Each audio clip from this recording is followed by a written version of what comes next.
جو بابا کہتا ہے نا کہ معاذ اللہ تعالیٰ الو کا خون لے آؤ اور شیر کی کھلڑی لے آؤ، میں کالا پیلا نیلا جادو کروں گا، اس پر لوگ دوڑ کے جاتے ہیں، 50-60 ہزار روپیہ بھی دے آتے ہیں دوڑ کے۔ اور اگر کہا جائے کہ مسجد آؤ 4 رکعت نماز پڑھو، حاضری دو مسجد کی، تو کہتے ہیں معرفت والے ہیں، معرفت والے نمازیں نہیں پڑھتے۔ وہ کون سی معرفت ہے؟ یہاں اللہ کی بارگاہ میں جھکنے کا، چونکہ یہ لیٹ ہے نا، یہ پتہ نہیں جنت میں جا کے ملے گا، کب ملے گا، معاذ اللہ۔ لوگ دنیا داری کے معاملے میں پس جاتے ہیں۔ حکمران نے وعدہ کر دیا ہے سڑکیں پکی ہو جائیں گی، خوشحالی ہو جائے گی، موجیں لگ جائیں گی، لوگ لائنوں میں کھڑے ہیں ووٹ دینے کے لیے، اور تیرے رب نے کہا ہے تو مجھ سے ڈر جا، میں تیری دنیا بھی اچھی کر دوں گا، آخرت بھی اچھی کر دوں گا، تو ادھر آ میری بارگاہ میں جھک۔ لوگ اعتماد اور یقین کو اوہام پرستی کا شکار ہیں، ہم لوگ وہم کا شکار ہیں، ہم لوگ بدشگونی ایسے ہو جائے گا ویسے ہو جائے گا، ہم ان چیزوں کا شکار۔ بھائی اعتماد کی دولت پیدا کریں، یقین اپنے اندر پیدا کریں، ایمان پیدا کریں، ڈٹ جائیں رب رسول کا نام لے کر۔ حضرت عمر کا زمانہ تھا، مصر فتح ہو گیا، حضرت عمر بن عاص گورنر بنے۔ رواج یہ تھا مصر کے اندر کہ ایک دریا چلتا تھا، دریائے نیل، اور سارے مصر کا انحصار اسی دریا پہ تھا، فصلوں کو پانی بھی لگتا اسی سے، جانور بھی اسی سے پانی پیتے، کھیتیاں بھی اسی سے سیراب ہوتی۔ سال کے بعد وہ دریا خشک ہو جاتا تھا، سال کے بعد وہ دریا خشک ہوتا، اور جب خشک ہوتا نا تو ایک کواری لڑکی قتل کر کے دریا میں ڈالتے، پھر وہ دریا چلتا۔ آج بھی بہت ساری جگہوں پہ اوہام پرستی ہے، کہتے ہیں ہمارے آستانے کا طریقہ ہے۔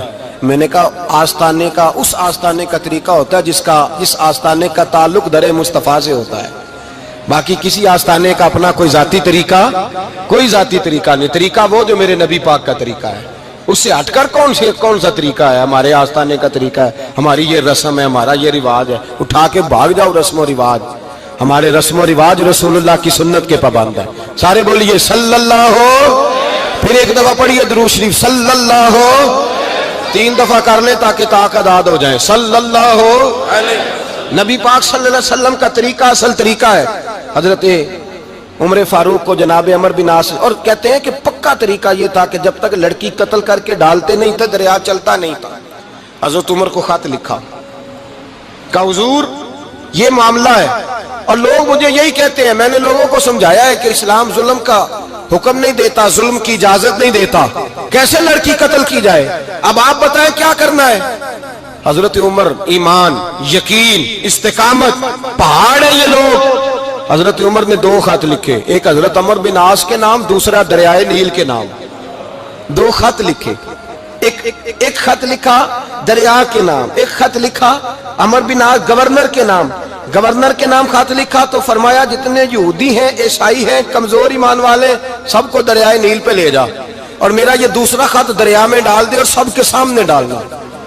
کہتے ہیں یہ خط پڑھنا چاہے تو تجھے اجازت بھی ہے، سنیے اور سر دھنیے اور سوچئے کہ اصل کمزوری کہاں آئی ہے۔ رمضان کے سب سے پہلے جمعے میں سب سے اہم موضوع چھیڑا ہے، کمزوری اور نقص واقعہ کہاں ہوا ہے۔ حضرت سیدنا عمر بن خطاب رضی اللہ تعالیٰ عنہ نے دریا کو مخاطب کر کے لکھا، ہو دریا، اگر تو کہتا ہے نا کہ لڑکی قتل کر کے پھینکی جائے گی تو میں رسول اللہ کا ماننے والا ہوں، میں ظلم نہیں ہونے دوں گا، ہمیں تیرے پانی کی ضرورت ہی کوئی نہیں، تو بے شک پانی نہ دے، اور اگر تو اللہ کے حکم سے بہتا ہے، اگر تو اللہ کے حکم سے بہتا ہے تو پھر اللہ کا بندہ اور مصطفیٰ کا غلام عمر تجھے حکم دیتا ہے کہ فوراً بہنا شروع کر دے، فوراً منٹ نہ لگانا۔ حضرت سیدنا عمر بن عاص فرماتے ہیں لشکروں کے لشکر لے کے میں دریائے نیل پہ پہنچا، اور بھرے مجمع میں جناب عمر کا خط میں نے ڈالا تو دریا نے بہنا شروع کر دیا۔ فرماتے ہیں دریا بہنے لگا اور غیر مسلم کلمہ پڑھنا شروع ہو گئے۔ لوگ مجھے کہنے لگے کیا دکھایا ہے جو کلمہ پڑھ رہے ہیں؟ تو میں نے کہا دکھایا کچھ بھی نہیں، یہ حضرت عمر کے ایمان کی قوت کی برکت ہے کہ بہت سارے لوگوں نے کلمہ پڑھنا شروع کر دیا۔ یہ ایمان کی قوت، ڈرا ہوا مسلمان، سہما ہوا مسلمان، یہ کبھی امریکہ کے پیچھے بھاگتا ہے، کبھی یورپ کے پیچھے بھاگتا ہے، کبھی ادھر جاتا ہے، کبھی ادھر جاتا ہے۔ اپنی دنیا آپ پیدا کر اگر زندوں میں ہے، سر آدم ہے، ضمیر کن فقہ ہے زندگی۔ جب ایمان کی طاقت پیدا ہوتی ہے، جب قوت پیدا ہوتی ہے، پھر انسان کے اخلاق سمر جاتے ہیں، پھر اس کا نظریہ سیدھا اللہ رسول کی ذات پر جا کے کھڑا ہوتا ہے۔ جنہیں آزمایا گیا تھا حضرت ابو بصیر رضی اللہ تعالیٰ، ہمیں تو تھوڑا سا جھٹکا لگ جائے نا مذہب کا، تھوڑا سا لوگ دین کی طرف آتے ہیں تو اس میں نا تھوڑی تکلیف ہے. صحیح بخاری کی حدیث، اس میں تکلیف ہے، سچ کہہ رہا ہوں، صحیح بخاری کی حدیث ہے. ایک صحابی نے کہا تھا حضور میں آپ سے پیار کرتا ہوں. نبی پاک نے فرمایا اچھی طرح سوچ لے. سونے نہیں پیار ہے. فرمایا چل پھر سوچ لے. حضور بڑا پیار، میں سوچ لے. کہا محبوبہ بڑا پیار ہے. نبی پاک نے فرمایا پھر تیاری کر لے. جس طرح گہری جگہ پہ پانی تیزی سے آتا ہے تیری طرف مشکلات بھی تیزی سے آئیں گی، تیزی سے. یہ شہادت گاہ الفت میں قدم رکھنا ہے. لوگ آسان سمجھتے ہیں مسلمان ہونا. ذرا اچھی طرح سوچ لے. جو مجھ سے محبت کا دعویٰ کرے گا اسے تکلیف ہے، بولو اسے تکلیف ہے. یہ پکی بات. جو محبت میں مخلص ہو وہ دیکھ لے میں آزمائش میں کتنا ہوں. تو اگر کوئی کہتا ہے نہیں مذہب میں جائیں گے تو موجیں لگ جائیں گی، تو یہ بات درست نہیں ہے.